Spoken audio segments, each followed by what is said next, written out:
परमात्मा बसलेला आहे. दूत म्हणजे वस्त्र, वस्त्र घालून परमात्मा बसलेला आहे. गीतेचं वस्त्र बांधून परमात्मा बसलेला आहे. म्हणजे गीता वाचली की देवाला वस्त्र घातल्याचा आनंद होतो आणि कोणालाही वस्त्रदान केलं की आनंद होतो की नाही. शाल घातली महाराज लोकांना आनंद होतो. कोणी आपल्याला माहेरी गेल्यानंतर कुठं गेल्यानंतर साडी नेसवली वाटतं बाई चालत चांगली बाबा साडी नेसवून पाठवली किती छान वाटतं. तसं देवाला गीता ऐकवली की देवाला वाटतं आहेर करून पाठवलंय म्हणजे चांगलंय असं वाटतं. किंवा परमात्म्याचं महिमान हेच त्याचं वस्त्र आहे म्हणून हे वस्त्र धारण करून महिमान नावाचं वस्त्र धारण करून परमात्मा बसलेला आहे. आणखी एक वस्त्र भगवंताकडे. खरं तर भगवंताच्या दृष्टीनं देवाला करण्यासाठी कोणतंही कर्तव्य नाहीये. नवे पार्थास्ति कर्तव्यम त्रिषु लोकेषु किंचन. तरी सुद्धा भगवान म्हणतात मी जर कसंही वागलो तर लोकही कसं तरी वागतील म्हणून मी सुद्धा नियमामध्ये वागतो म्हणून मी नियमरूपी वस्त्र धारण करून बसलेलो आहे. मी जसं नियमरूपी वस्त्र धारण करून बसलेलो आहे तसं तुम्ही म्हणजे आपणही नियमरूपी वस्त्र धारण करून बसलेलं पाहिजे. म्हणून एक तरी नियम जीवनामध्ये असला पाहिजे. कोणताही साधा नियम असू दे. साधा एक साधा नियम सांगते. पूजा झाली, पूजा झाल्यानंतर देवाच्या पूजेचं पाणी राहतं. ते पूजेचं पाणी चरणामृत म्हणवलं जातं. त्यातला एक थेंब पिण्याचा नियम जरी रोज केला दुसरं काही नाही जमलं तर त्याचा उद्धार होईल आपला. बाकी दुसरं काही करायची गरज नाही पण तो रोज झाला पाहिजे. आपलं काय होतं आता इथं बसल्या बसल्या लगेच आपण म्हणतो घरी गेलं ना उद्यापासून खायचं म्हणजे काय. ज्ञानेश्वरीची महिमा सांगितली ना आता लगेच ठरवतो उद्यापासून ज्ञानेश्वरीनं आपण मोबाईल घेऊनच जायचं चंद्रभागेमध्ये असंच ठरवतो. आणि तिथून बाहेर पडलो की ते विचारच चंद्रभागेमध्ये जातात आणि मोबाईल वर मध्ये जातो अशी स्थिती होते. म्हणून एक नियम कुठलाही एक नियम आपल्या जीवनामध्ये असला की आपला उद्धार निश्चित होतो.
म्हणून म्हणावं लागलं नित्य नियम नाही ते प्राणी कोणताही एक नियम असा. पण जेव्हा अहंकार होतो आणि आत्मबोधाचा विसर होतो तेव्हा नियम आपल्याला आठवत नाही. नियमाचा विसर पडतो. ते वेळी नियमाचे वस्त्र नाठवे सत्ताने म्हटलं. नियम का विसरतो? अहंकार आडवा येतो आणि आत्मबोधाचा विसर पडतो. पण नियम आठवायला लागले नित्य नियमामध्ये कधीही कसूर होत नाही असं दिसायला लागलं की भगवंताची कृपा झाली असं म्हटलं पाहिजे. देवाची कृपा कधी होते? संसारात सगळं चांगलं चालायला लागलं म्हणजे देवाची कृपा असं नाही. देवाचं नाव आवडायला लागलं म्हणजे देवाची कृपा आहे. हरिकथा आवडायला लागली म्हणजे देवाची कृपा आहे. देवाशिवाय काही आवडत नसेल तर देवाची कृपा आहे. दुसरी देवाची कृपा नसते लक्षात घ्या. म्हणून देवाचं वस्त्र काय? नियम करणं हेच देवाचं वस्त्र आहे. हेच देवाला वस्त्र आवडतं. आणखी काय म्हणजे ज्ञानी भक्त हे सुद्धा देवाचं वस्त्र आहे. कासे सचिला पीतांबर तो हा जाणावा कबीर असं म्हणतात. ज्ञानी भक्त रूपी वस्त्र धारण करून परमात्मा बसलेले. किंवा म्हटलं पदबंध नागर त्याची रंगाविले अंबर लालित्यपूर्ण पदरचना हे सुद्धा देवाचं वस्त्र आहे. म्हणून भगवान हे सगळे वस्त्र धारण करून बसलेले. देवाचा एक अवतार झालेला आहे. त्या अवताराचं नाव आहे अंबर अवतार. माहिती का तुम्हाला अंबर अवतार देवाचा झालेला? माहिती आहे तुम्हाला, पण लक्षात आणून देते. अंबर अवतार जो देवाने धारण केला, अंबर म्हणजे वस्त्र, वस्त्रावतार देवाचं नाव आहे. वस्त्रावतार भगवंतांनी धारण केला तो कोणासाठी धारण केला? द्रौपदीच्यासाठी धारण केला. जेव्हा सभेमध्ये द्रौपदीचं वस्त्रहरण होत होतं आणि द्रौपदीनं देवाला हाक मारली, गोविंद द्वारकावासी कृष्ण गोपी जनप्रिय, तेव्हा भगवंतांनी द्रौपदीला वस्त्र पुरवली नाही. भगवान तिच्या अंगावरची वस्त्र स्वतः घाले. हा देवाचा वस्त्रावतार. ती रजस्वला होती, महिन्याची तिला अडचण होती, तरी सुद्धा भगवान तिच्या अंगावरचे वस्त्र घाले. हा देवाचा वस्त्रावतार. म्हणून तडकवादम विजय सारखं देवानी वस्त्र धारण केलेलं आहे. आणखी काय केलं देवानी? म्हणे देवाचा रंग आता सांगितला कसा? इंद्र निळी ओतली कृष्णतनु सावळी, सावळा सावळा देवाचा रंग आहे. निळे निळे मेघ असतात की नाही, तसा देवाचा रंग आहे. म्हणे प्रत्येक युगामध्ये देवाचा रंग वेगवेगळा असतो. म्हणे कृत युगामध्ये तो पांढरा असतो, पांढरा व्हाईट कलरचा कृत युगामध्ये. त्रेता युगामध्ये तो तांबूस तांबूस रंगाचा होतो भगवान. द्वापर युगामध्ये श्याम रंगाचा होतो, जसा कृष्ण अवतारात झाला. आणि कलियुगामध्ये तो काळा काळा होतो, आपल्या पांडुरंगासारखा कृष्ण वर्णाचा होतो. आणि असा परमात्मा प्रत्येक युगामध्ये वेगवेगळा रंग धारण करतो. मग भगवान कसा? सावळ्या रंगाचा. आणि मेघाची उपमा भगवंताला दिली आहे, आचार्यांनी सुद्धा दिली आहे. नील मेघावभास, निळ्या मेघाप्रमाणे देवाची अंगकांती आहे. पण मेघामध्ये आणि देवाच्या रंगामध्ये एक वेगळं वैशिष्ट्य आहे. निळे मेघ जर झाले, पाऊस पडल्यानंतर पाऊस पडायच्या आधी ढगांचा रंग वेगळा असतो आणि पाऊस पडल्यानंतर त्याचा रंग वेगळा असतो. पण देवाचं तसं नाहीये. म्हणजे जसं म्हटलं संतांनी, मेघ उदार परी ओसरे.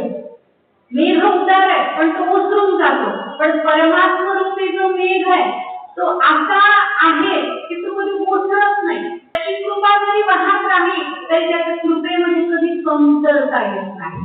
तो सदैव तसाच तसाच राहतो. घनवटता जी आहे त्याच्यामध्ये ती तशीच घनवटता राहते. आणि ही घनवटता नेहमी भक्तांनी अनुभवली आहे. अर्जुनाने तर म्हटलं, माझा काय किती मोठा माझ्यावर देवाने कृपा केली. म्हणजे देवाच्या कृपेचा अनुभव मी रणांगणावर घेतला, रणांगणावर.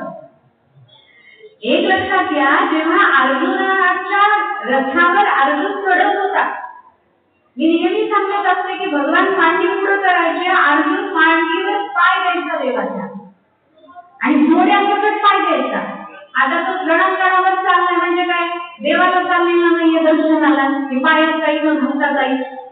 त्यानं सगळे त्याच्या अंगावर चिंखत असणार आहे, सगळं असणार आहे, पायामध्ये असणार आहे. जोड्यासकट पाय देवाच्या मांडीवर आणि मग तो रथात चढायचा.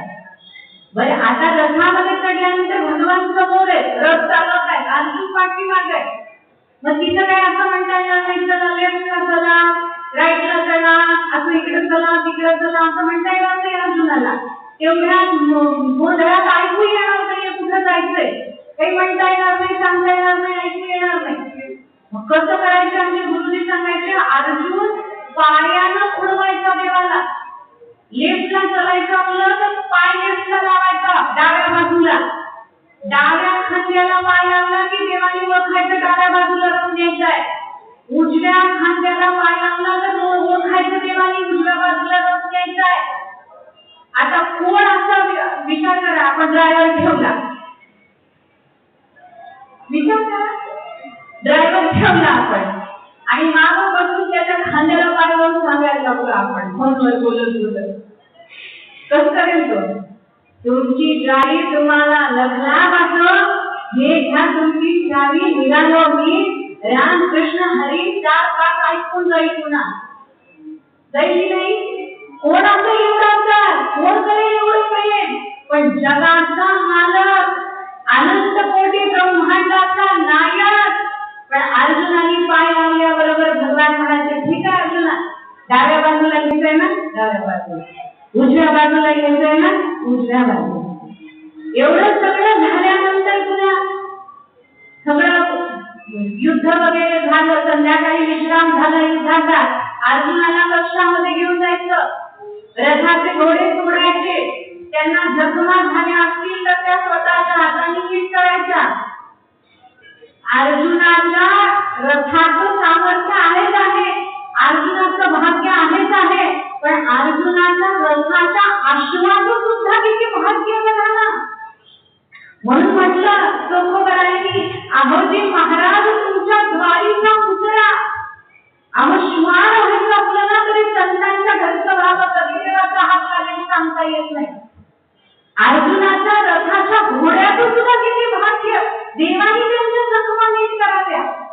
मग ते कुठं कुठं काय लागलेलं त्याला मलमपट्टी देवाने करावी, आणि मलमपट्टी केल्यानंतर मग ते घोडे व्यवस्थित नेऊन बांधावे, आणि तिथून आल्यानंतर मग अर्जुनाकडे बघावं. त्याचं लक्ष युद्धाच्या चिंतेमध्ये तुझे होणार नाही म्हणून त्याला भरवावं भगवंतानी. आई सुद्धा ठराविक काळापर्यंत भरवते, नंतर भरवते का आई? भरवत नाही. पण अर्जुन एवढा मोठा, त्याला मुलं आहेत, बाळ आहेत, बायका आहेत सगळे, पण भगवान त्याला भरवतात. एवढा नाही तुझं लक्ष त्याला युद्धात लागेल म्हणून त्याला भगवान भरवतात, पण तेवढ्यावर नाही. आणि हा विचारत नाही तेव्हा तुला भूक लागली का म्हणून, बरं तेवढ्यावर नाही. त्याचं जेवण झाल्यानंतर त्याला झोप येणार नाही म्हणून तो झोपेपर्यंत त्याच्या उशाशी भगवान बसून राहतात. झोप अर्जुना झोप, त्याला झोपवतात, झोप लागेपर्यंत बसून राहतात. एवढी कृपेची घनवटता आई तरी करू शकेल का? आई बाप सुद्धा एवढं प्रेम करणार नाही लक्षात घ्या. म्हणून निखळ निर्मळ प्रेम करणारा हा केवळ परमात्मा असतो.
म्हणून भगवान मेघाप्रमाणे आहे, त्याच्यामध्ये घनवटता आहे. किंवा मेघापेक्षाही भगवंताचं वैशिष्ट्य लक्षण आहे. मेघ ओसरतो तरी पण भगवंताची कृपा कधी ओसरत नाही. आणखी एक गोष्ट आहे, मेघ म्हणजे ढग सूर्यानं प्रकाशित केल्यानंतर प्रकाशित होतो, तसं भगवान सुद्धा भक्तांना आणि सद्गुरूंना प्रकाशित केल्यानंतरच प्रकाशित होतो. हरिव्यापक सर्वत्र समान, भगवान सगळीकडे आहे, पण सद्गुरू जोपर्यंत दाखवत नाही तोपर्यंत भगवान दिसत नाही. भक्त जोपर्यंत दाखवत नाही तोपर्यंत भगवान दिसत नाही. म्हणून सद्गुरूची आणि भक्तांची कृपा व्हावी लागते जीवावर. म्हणून परमात्मा दिसायचा असेल तर जीवात्म्याच्या आणि परमात्म्याच्या मध्ये महात्मा यावा लागतो लक्षात घ्या, त्याशिवाय भगवंताचं दर्शन होत नाही असं सांगितलेलं आहे. दुसरी गोष्ट आहे, ढग दिसले, भरलेले दिसले की आपण म्हणतो आता पाऊस पडणार. तसं परमात्मा दिसला की तो असा भरगच्च घनवट मेघ आहे, म्हणजे कृपेचा पाऊस पडणारच असं लक्षात घेतलं पाहिजे. मेघाचे सुद्धा काही प्रकार आहेत. देवाच्या रंगाचं वर्णन चालू केलं, नील मेघाप्रमाणे देवाचा रंग आहे म्हणून मी मेघाचं वर्णन सांगते, त्याच्यातलं साम्य तुम्हाला पटवून देते. ते ढग जे असतात ना ते 4 प्रकारचे असतात. एक आहेत आवर्त मेघ, दुसरे आहेत संवर्त मेघ, तिसरे आहेत पुष्कर मेघ आणि चौथे आहेत द्रोण मेघ. जेव्हा गोवर्धन धारण केला भगवंताने तेव्हा संवर्तक मेघ आले होते, प्रलयकाली सृष्टी करतात ते संवर्तक मेघ आले होते. आवर्त नावाचा जो मेघ असतो तो दिसायला नुसता असतो, पण त्याच्यामध्ये पाऊस पडण्याची क्षमता नसते, तो पाऊस पडू शकत नाही. संवर्तक मेघ हे प्रलयकाली सृष्टी करतात, जे मी आता सांगितले. पुष्कर मेघ त्याच्यामध्ये कधीतरी पाऊस पडतो, पडला तर पडला नाही तर नाही, काही सांगता येत नाही. पण द्रोण नावाचा जो मेघ असतो त्याच्यामध्ये भरपूर आणि आवश्यक तेवढं पाणी पाडण्याची क्षमता असते, म्हणजे जेवढं आवश्यक आहे पिकांना ज्यावेळेस ते पाणी पाडण्याची क्षमता असते.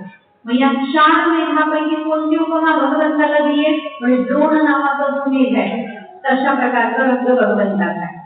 ब्रह्मांड पुराणानुसार काही मेघ अग्नीपासून निर्माण होणारे असतात, काही ब्रह्मदेवापासून निर्माण होणारे असतात, काही पर्वताच्या पंखापासून निर्माण होणारे असतात. पण परमात्मा या सगळ्यापासून विलक्षण असा मेघ आहे, म्हणून निळ्या मेघाप्रमाणे देवाची अंगकांती आहे.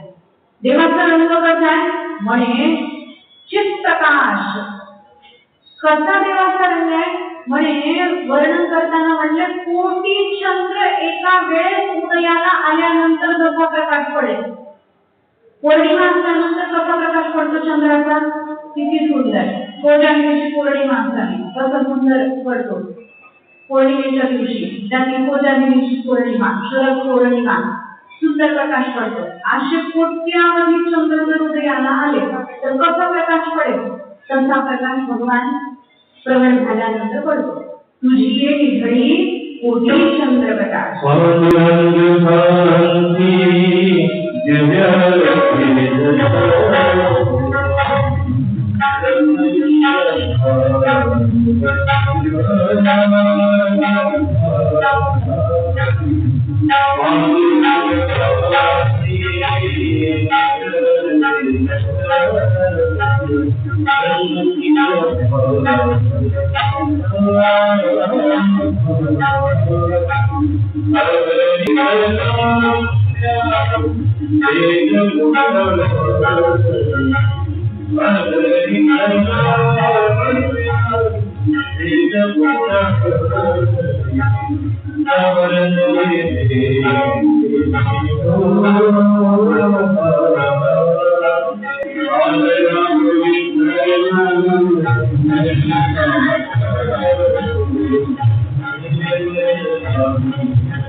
पांडुरंग सांगती दिव्य तेजस घडतं, दिव्य तेजाने घडतो परमात्मा. खरंच घडतो. तुम्ही बघा ना, कुठल्याही देवाला जा, एवढं समाधान कुठंच नाही बघा. उदंड पाहिले, उदंड ऐकिले, उदंड वर्णिले क्षेत्र महिमे, ऐसी चंद्रभागा, ऐसे भीमा तीर, ऐसा विटेवली देव पोचले. कुठला देव एवढा भाव देत नाही कोणाला? आपला देवळा देतो तेवढा पोचला नाही. इतका जवळ घेणारा देव जगात कुठं सापडणार नाही असा पांडुरंग परमात्मा. दुसरा कोणता देव आपल्या पांडुरंगाचा म्हणून आणखी काय करतो परमात्मा? म्हणे वर्णन केलं ना, आणि वर्णन केलं कीर्तिनामा ब्राह्मणाने. म्हणजे देवाच्या गळ्यामध्ये एक विलक्षण रत्न आहे. कौस्तुभ नावाचं रत्न भगवंताने धारण केलेलं आहे. सुंदर असं कौस्तुभ रत्न धारण केलेलं आहे. आणि पद्मराग जातीचं हे रत्न आहे. त्याच्यामध्ये देवाचा कंठ आधी सुंदर शोभत आहे. आणखी कसा परमात्मा? म्हणजे कल्याण करणारा परमात्मा आहे. सदैव कल्याण करतो. बर कल्याण करतो की जी आहे म्हणजे स्तुती करतात सगळे जण त्याची, तो श्रेष्ठ आहे म्हणून मग तो जरा आजच्या भाषेत बोलतात जरा आनंदाने येतं, शाईन मारतो का नाही, शांत एकदम आमचा पांडुरंग आहे. समचरण दृष्टी विटेवरी साजिरा उभा समचरण आहे आणि त्याचे डोळे असे अर्धवट केलेले आहेत, पायाकडे बघतोय असा, स्वतःच्या पायाकडे बघतोय. स्वतःच्या पायाकडे बघायचं काय कारण, असं ताट समोर बघायला काय अडचण होती पांडुरंगाला, असं खाली बघायचं काय कारण होतं. म्हणजे खाली बघितल्यानंतर जे पाया पडतायत त्यांच्याकडे लक्ष जाईल ना, तिकडे समोर बघितल्यानंतर बारीक कोण धक्काबुक्की करते तिकडे लक्ष गेलं असतं देवाचं. म्हणून ते खाली जे खरे खरे नमस्कार करायला आले त्यांच्याकडे बघतो परमात्मा, म्हणून असं खाली बघतोय. म्हणून शांत उभा आहे. कसल्याही प्रकारचा गडबड गोंधळ पांडुरंग परमात्मा करत नाही, शांतपणे उभा आहे. आणि म्हणूनच जे शांतपणे दर्शन घेतात न घुसतात तेच त्याला आवडतात. घुसून जाणारे अजिबात त्याला आवडत नाही, असा तो परमात्मा आहे. आणखी कसं आहे, श्रेष्ठ परमात्मा, श्रेष्ठ, अतिशय श्रेष्ठ आहे. नंतर म्हणजे सर्वांवर अधिपत्य गाजवणारा असा तो परमात्मा आहे. म्हणजे सुखाचं सुख म्हणजे त्याचं श्रीमुख आहे. जगातली सगळी सुख पांडुरंगाच्या मुखावर एकवटलेली आहेत. आणखी कसं आहे तो परमात्मा, म्हणजे सतत हसत उभा आहे, हसत. कधी देवाला टेन्शन आलंय, डिप्रेशन आलंय असं कधी झालंय का, कुठली देवाची चेहरा बघा सतत हसत. भगवान श्रीकृष्ण कधी असे खाली घालून बसले, त्यांच्या कपाळाला शाळा आल्या, डोक्याला हात धरून बसले, आमचं दिसले कोणत्या फोटोमध्ये नाही, कृष्णच नाही. भगवान सतत हसत. जसे पांडुरंग राया हसत, भगवान श्रीकृष्ण हसत, राम राया हसत, सतत हसत. देवाचं हास्य सुद्धा विलक्षण आहे, चारू हास्य. हसणं देवाचं अतिशय गोड हसणं आहे. ज्या हसण्यावर कितीतरी जण असे तल्लीन होऊन गेले असं भगवंताचं हसणं आहे. हसण्यामध्ये चतुर प्रकार असतात. एक असतं स्मित हास्य, दुसरं असतं हास्यिक हास्य, तिसरं असतं मध्य हास्य, दुसरं असतं विहसित हास्य, पुढचं असतं आवर्तित हास्य, पुढं असतं नीच हास्य, अपहसित हास्य आणि अतिहसित हास्य. असे हास्याचे प्रकार सांगितले. स्मित हास्य कसं असतं, ज्या हास्यामध्ये फक्त असं ओठ असे थोडेसे बाजूला म्हणजे असं उगाच हसायचं म्हणून हसायचं, शायनिंग मारत हसणं ज्याला म्हणतात स्मित हास्य. म्हणजे खरं तसंच हसलं पाहिजे, उगीच दात काढून हसलं नाही पाहिजे. आता स्मित हास्य थोडंसं हसलं पाहिजे. त्या हास्यामध्ये मुख थोडंसं विकसित होतं आणि थोडेसे ओठांची हालचाल होते, त्याला स्मित हास्य म्हणतात. दुसरं असतं हसित हास्य. हसित हास्यामध्ये कसं होतं, थोडे दात दिसतात, त्याला हसित हास्य म्हणतात. दात दिसणाऱ्याला हसित हास्य म्हणतात. तिसरं आहे विहसित हास्य, जे हसताना थोडासा आवाज येतो, हसताना असं थोडा आवाज येतो, त्याला विहसित हास्य म्हणतात. पुढे आहे अवहसित, म्हणजे काय, ज्या हास्यामध्ये खांदा आणि डोके हालायला लागतात. हालतात काय काय जण खांदे हालतात, डोकं हालतं, असं होतं की नाही, त्याला अवहसित म्हणतात. बघा तुमचं बघून घ्या बघा बाहेर. पुढे सांगितलंय अपहसित, म्हणजे जे हसताना डोळ्यात पाणी येतं. काही वेळेला असं झोप होतं की असं हसत हसत हसत हसत डोळ्यात पाणी येतं, त्याला अपहसित म्हणतात. आणि पुढचं सांगितलं अतिहसित, म्हणजे जे हसताना हसत हसत डोळ्यात पाणी येतं, सगळे अवयव विक्षिप्त होतात, डोळ्याला लागतात माणसं, असं जे हसत असतं त्याला अतिहसित म्हणतात. अशी असतात फार नमुने असतात आपणाऱ्यांचे. तुम्हाला काय बघितले असतील तुम्ही, 4 बायका जर बसल्या 5-6 एकत्र, तर प्रत्येकीचे 6 प्रकार सापडतील तुम्हाला एके ठिकाणी. एक ठिकाणी 6 सापडतील. एक जोक झाल्यावर कोणी स्मित हास्य, कोणी अपहसित, कोणी अवहसित, सगळ्या प्रकारचे हास्य तुम्हाला सापडतील. म्हणून परमात्मा कसे हसतायत, म्हणजे स्मित हास्य. असं देव परमात्माचे भगवंताचे ओळखायचे असे थोडेसे विस्तार केले. आणि बघा तुम्ही आणखी वैशिष्ट्य पांडुरंगाचं आपल्या कोणत्याही देवाचे अवयव जगातले एवढे स्पष्ट दिसत नाही. पांडुरंगाचे डोळे स्पष्ट दिसतात, पांडुरंगाचे ओठ स्पष्ट दिसतात, नाक स्पष्ट दिसतं पांडुरंगाचं, सगळं भगवंताचं स्पष्ट दिसतं. बाकी सगळ्या देवाला ते अलंकार घातल्यामुळे सगळे देवाचे अवयव झाकून जातात, पण भगवंताचं आपल्याला सगळं स्पष्ट दिसतं. म्हणून असं चारू हास्य, भगवंताचं हास्य अतिशय सुंदर आहे, असं देवाने हास्य धारण केलेलं आहे. आणखी काय म्हणजे देवाचे ओठ कसे वर्णन करताना म्हटलंय, म्हणजे जपा राग बिंबाधर, आधर म्हणजे ओठ, आणि जास्वंदाचं फुल असतं ना, जास्वंदाच्या फुलाचा ओरिजिनल कलर आता जो लाल कलर आहे तेच खरं जास्वंदाचं फुल आहे, बाकी सगळं हायब्रिड झालेलं आहे, तेच खरं जास्वंदाचं फुल आहे. आणि त्याचा जसा रंग आहे तशा देवाचा ओठाचा रंग आहे. कोणत्याही प्रकारचे कॉस्मेटिक न लावता देवाचा ओठाचा रंग त्याचा ओरिजिनल रंग आहे, लक्षात घ्या. जपाराग बिंबा अधरम असा देवाच्या ओठाचा रंग आहे. आणि कंज नेत्र, देवाचे डोळे असे सुंदर डोळे आपल्या विठुरायाचे. कसे काय काय त्या डोळ्यामध्ये, एक तर ते डोळे शुद्ध आहेत, शुद्ध अत्यंत शुद्ध भगवंताचे नेत्र आहे. पुन्हा दिव्य ते डोळे आहेत, ज्ञानपूर्ण अशी चमक आहे, त्या चमक डोळ्यामध्ये. काही काहींच्या डोळ्यामध्ये चमक असते, काही काहींच्या डोळ्यामध्ये अशी दीनता असते, तशी देवाच्या डोळ्यामध्ये अशी चमक आहे. आणखी एक वैशिष्ट्य त्या डोळ्यांचं, ते डोळे चमक म्हणजे तेजस्वी असले तरी ते कृपापूर्ण आहे. कृपा ही भक्ताला भगवंताच्या डोळ्यामध्ये जाणवतच असते. आपण भगवंताच्या जवळ बसायला लागलो ना, देवाचे भाव आपल्याला जाणवायला लागतात. पण तेवढा वेळ आपण देवासमोर बसलो पाहिजे. आपण देवासमोर बसतो पण देवाला सोडून सगळं बघतो, मंदिराचं ते तिथं काय लागलंय, इथं काय लागलंय, अमुक झालंय, तमुक झालं, पण देवाच्या तोंडाकडे काय आपण बघत नाही. माणसाचं बघतो पण देवाच्या तोंडाकडे बघत नाही. म्हणून कृपायुक्त देवाचे नेत्र आहे. आणखी एक वैशिष्ट्य देवाचं नेत्राचं, देवाचे नेत्र समतायुक्त आहे. म्हणजे कसं, कोण देवाकडे आलंय, हा मोठा आहे का, हा लहान आहे का, हा अमुक आहे का, हा तमुक आहे का, असे देवाचे नेत्र परीक्षा करत नाही.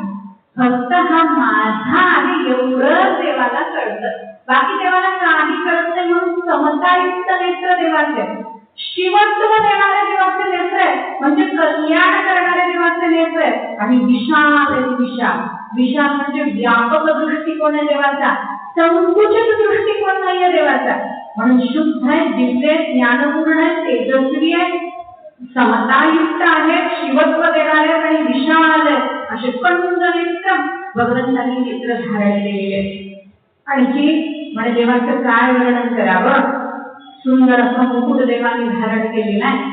असा सुंदर मुकुट आहे, त्या मुकुटावर एक मणी आहे, तो मणी सुद्धा असा धग धग धग धग चमकतो आहे. त्या मुकुटाला बघून सुद्धा अनेक महात्मे आपलं देहभान हरवून जातात, असा मुकुट भगवंताने धारण केलेला आहे. आणखी म्हणजे देवाचा एक एक अलंकार विलक्षणता धारण करून आलेला आहे. कोणता कोणता अलंकार आहे म्हणजे सगळे अलंकार बघूया, पण आता विठुराया सुंदर तयार बसलाय, थोडं त्याला स्तुती गायची इच्छा झाली आहे, म्हणून थोडं नामस्मरण गाऊया आणि मग पुढची कथा बघूया. विठ्ठल माझा माझा माझा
गोपाल कृष्ण भगवान की जय, श्री भोलानाथ भगवान की जय, श्री माता की जय।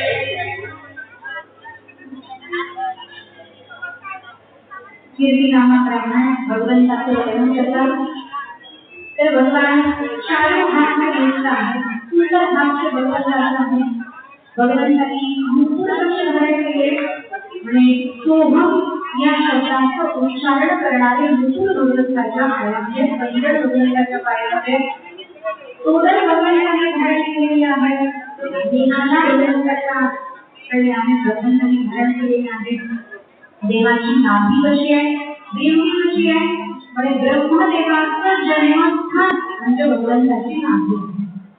आता देवाच्या हृदयाचं वर्णन करताना महाराज म्हणतात नकळे हृदयीचे महिमा उपनिषदा पडले मौन तेथेही संचरले सज्जन देहाभिमान सांडवले। म्हणजे भगवंताच्या हृदयाचं महिमान कोणाला कळू शकलं नाही असं देवाचं हृदय आहे। देवाचं हृदय कळू शकतं का आपल्याला? नाही। देवाचं हृदय आपल्याला कळू शकत नाही। आपल्याला आपल्या घरच्यांचं कळत नाही, देवाचं काय कळणार आहे? नाही कळत देवाचं हृदय। देवाचं हृदय कोणाला कळतं? देवाचं हृदय जे त्याच्या हृदयात राहतात त्यांना कळतं।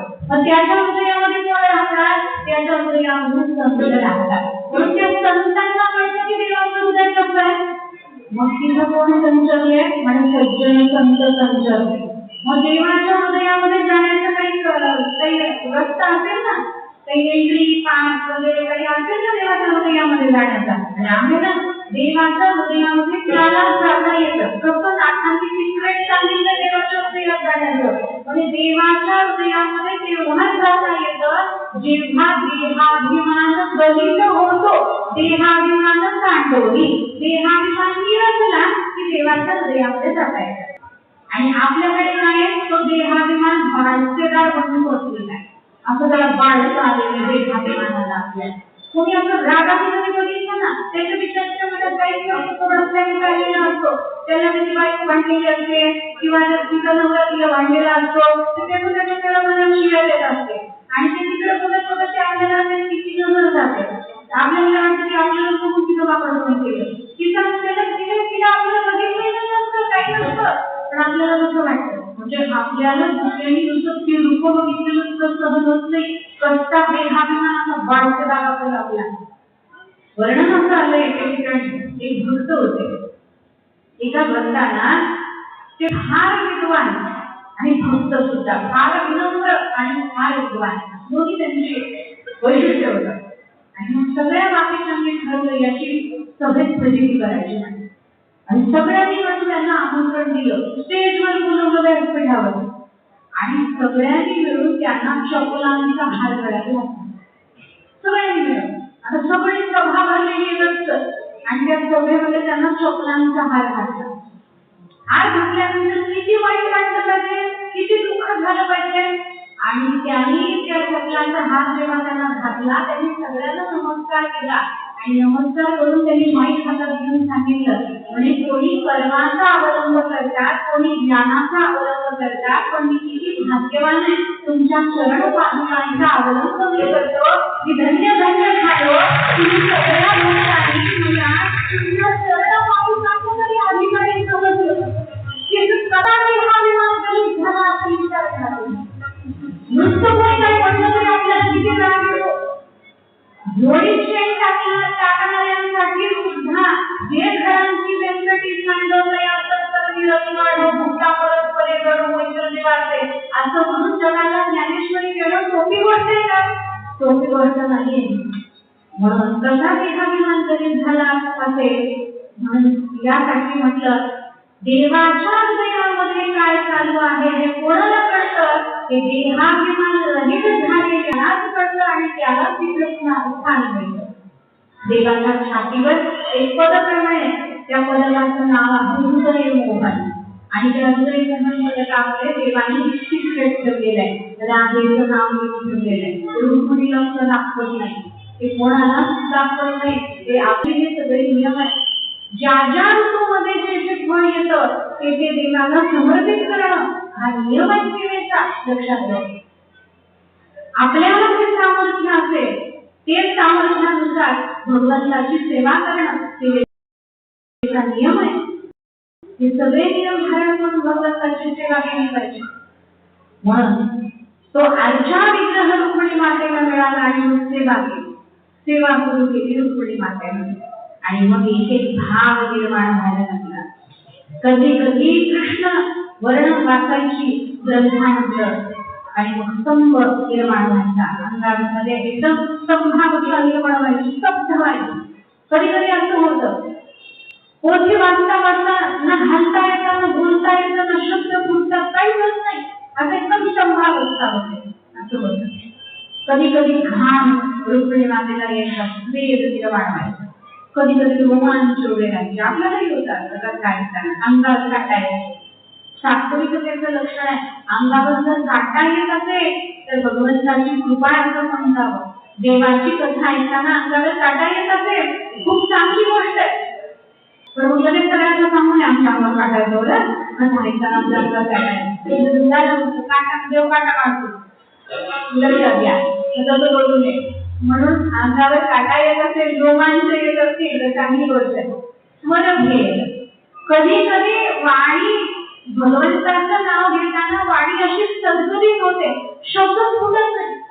असं होतं. वाचताना सुद्धा, ग्रंथ वाचताना, पारायण करताना सुद्धा असं होतं.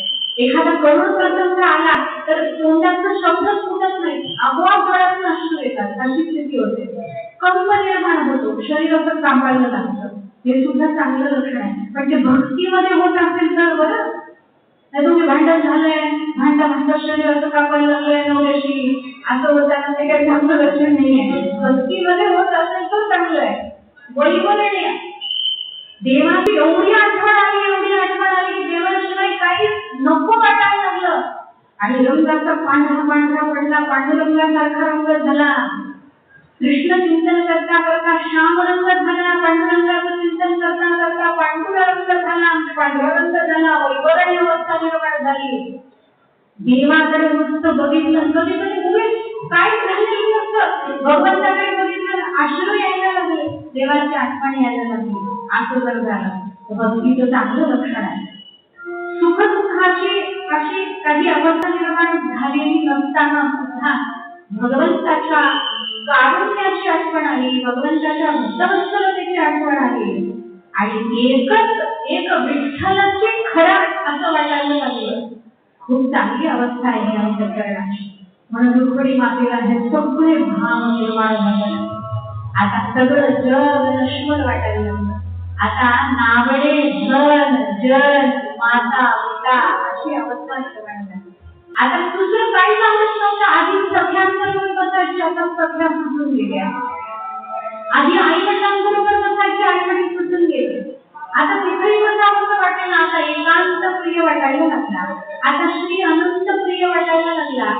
भगवान प्रिय वाटायला लागला. अखंड कृष्ण कृष्ण कृष्ण कृष्ण कृष्ण हे ज्ञान रुक्मिणी मातेला लागले. आणि त्या ध्यानामध्ये तल्लीन झालेली कृष्ण रुक्मिणी माता आता इतकी भगवंताशी एकरूप होते की आता देवाशिवाय तिला श्वासही घ्यावासा वाटत नाही. आणि मग भगवंताकडे जाणारा भक्तीचा तो प्रवाह भगवंतापर्यंत पोहोचवण्यासाठी तिला एका माध्यमाची आवश्यकता असते. मी सांगितलं जीवात्मा आणि परमात्मा यांच्यामध्ये महात्मा हे माध्यम असावं लागतं. आणि ते महात्मा हे माध्यम असल्यानंतर तो महात्मा जीवात्म्याला परमात्म्यापर्यंत पोहोचवतो. आणि तो महात्मा म्हणजे चतुर्थ आहे. आता रुक्मिणी मातेला भेटणार आहे.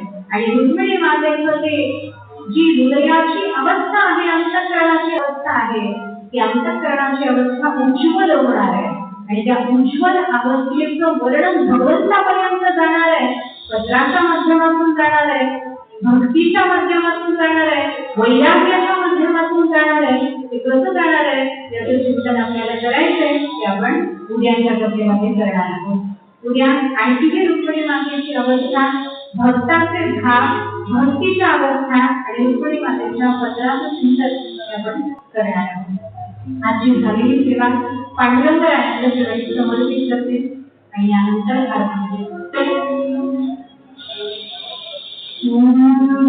गोपाल कृष्ण भगवान श्री रुक्मिणी माता की जय.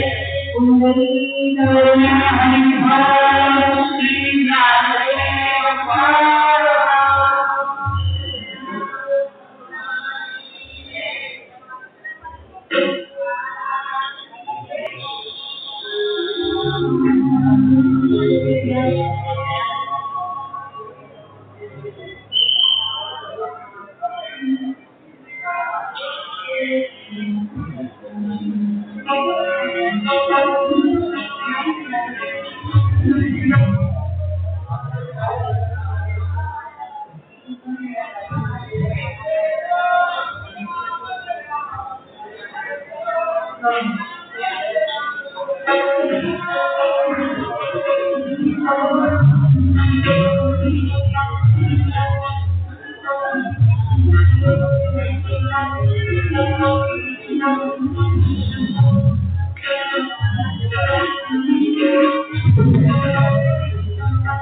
Bye. Hare Ram, Ram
Ram,